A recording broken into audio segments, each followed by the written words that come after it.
Hello students, আজকে আমরা মাধ্যমিক মধ্যশিক্ষা পর্ষদের হাইট অ্যান্ড ডিস্টেন্সের চ্যাপ্টারের 15 নম্বর থেকে অঙ্কগুলো করব। কালকে আমরা দুটো ভিডিও দেখেছিলাম, আজকে তৃতীয় অংশটা শুরু করতে যাচ্ছি। 15 নম্বর অঙ্ক, দুটি স্তম্ভের উচ্চতা যথাক্রমে 180 এবং 60 মিটার।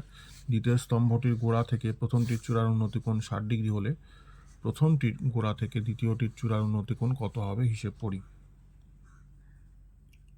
এই হলো অঙ্ক।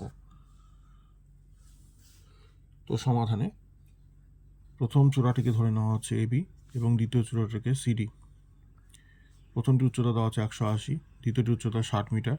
তা প্রথমটির চূড়া থেকে দ্বিতীয়টির গোড়া পর্যন্ত উন্নতিকোণ 60 ডিগ্রি, কিন্তু দ্বিতীয়টির চূড়া থেকে প্রথমটির উন্নতিকোণ আমাদের নির্ণয় করতে হবে। তা ত্রিভুজ এবিসি প্রথমে আমরা ধরে নিচ্ছি। ত্রিভুজ এবিসি মানে লম্ব, বিসি হচ্ছে ভূমি, এবি বাই বিসি অর্থাৎ tan 60 ডিগ্রি কোণটা দেওয়া আছে। তো এবির মাপ দেওয়া আছে 180 metre, 180 by BC is equal to √3। তাহলে BC into √3 is equal to 180, সুতরাং বিসি হয়ে গেল 180 ভাগে √3। এই মানটাকে আমরা দ্বিতীয় অংশ অর্থাৎ বিসিডি এই ত্রিভুজের ক্ষেত্রে কাজে লাগাবো। ত্রিভুজ বিসিডি থেকে পাই সিডি বাই বিসি, এটা হচ্ছে লম্ব, বাই বিসি মানে ভূমি, is equal to tan theta. এটা থিটা ধরে নেওয়া হয়েছে কোনটার মাপ। সিডির মাপ 60 দেওয়া আছে, আর বিসির মাপ 180 বাই √3, এটা আমরা বের করেছি, is equal to tan theta. এটা নিচে ভাগ মানে ওপরে গিয়ে গুণ হয়ে যাচ্ছে, তো 60 ইন্টু √3 ভাগে 180 is equal to tan theta. তো কাটাকুটি করলে √3/3 ইকুয়ালস টু tan থিটা। এটাকে আবার √3 দিয়ে ভাগ করলে 1/√3 ইকুয়ালস টু tan থিটা। তো tan theta is equal to tan 30 degree, অর্থাৎ theta is equal to 30 degree.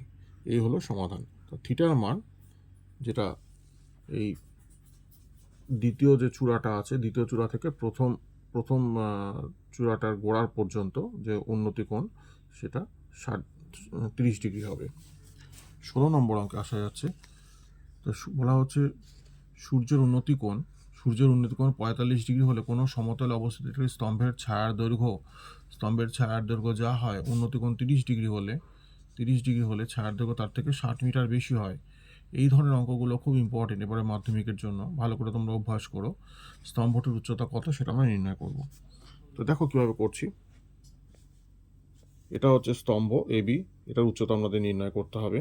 প্রথম যে বিন্দুটা আছে পর্যবেক্ষণ বিন্দু, তার উন্নতি কোণ দেখানো আছে 45 ডিগ্রি, এবং আরও 60 মিটার দূরে তার একটা বিন্দু সি, তার উন্নতি কোণ দেখানো আছে 30 ডিগ্রি। তা প্রথমে আমরা এ ও বি ত্রিভুজটাকে নিচ্ছি, যার ও বিন্দুতে সমকোণ আছে। তাহলে এ ও বাই ও বি অর্থাৎ লম্ব বাই ভূমি is equal to tan 45। tan 45 এর মান হচ্ছে 1, সুতরাং ক্রস গুণ করলে বা বজ্রগুণ করলে এ ইকুয়ালস টু ও বি। এটা প্রথম সমীকরণ বা প্রথম সম্পর্ক।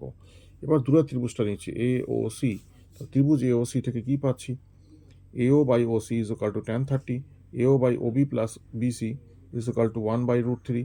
তো ক্রস গুণ করা হচ্ছে, ক্রস গুণ করার আগে মানটা বসিয়ে নেওয়া যাক। AO by O B is equal to AO, এটা আমরা আগেই পেয়েছি, তাহলে ও বির জায়গায় আমরা এও ইউজ করতে পারি, আর বিসি মাপ হচ্ছে 60 ইজ ইকাল টু 1/√3। এবার বজ্রগুণ করে নেওয়া হচ্ছে, যে √3 ইন্টু এও ইজ ইকাল টু এও প্লাস 60। তো এক পাশে করে নেওয়া হচ্ছে এওগুলোকে, এও কমন নিয়ে √3 - 1 ইজ ইকাল টু 60। তো এও ইকুয়ালস টু 60/√3। এখানে কর্নিলেশন করা হচ্ছে √3 + 1/√3 + 1। তো 60 ইন্টু √3 মান ওপরে 1.732 + 1 ডিভাইডেড বাই নিচে দেখো √3 - 1 ইন্টু √3 + 1। তো সব মিলে √3 whole square minus 1 whole square. তো 60 into 2.732 divided by √3 whole square মানে 3, মাইনাস 1 হোল স্কোয়ার মানে হচ্ছে 1। তো এখানে হলো 60 ইন্টু 2.732 ডিভাইডেড বাই 2 দিয়ে রিডিউস করলে বা কাটাকুটি করলে 30 ইন্টু 2.732, এটা হয়ে যাবে 81.96, প্রায় 82 মিটারের কাছাকাছি। এই হলো উত্তর।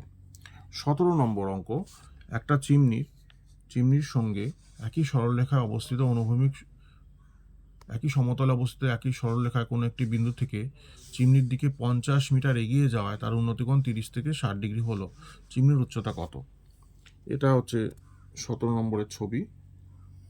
তো এটা চিমনি, এই পজিশনটা প্রথম পর্যবেক্ষণ বিন্দুতে কোণ আছে কত?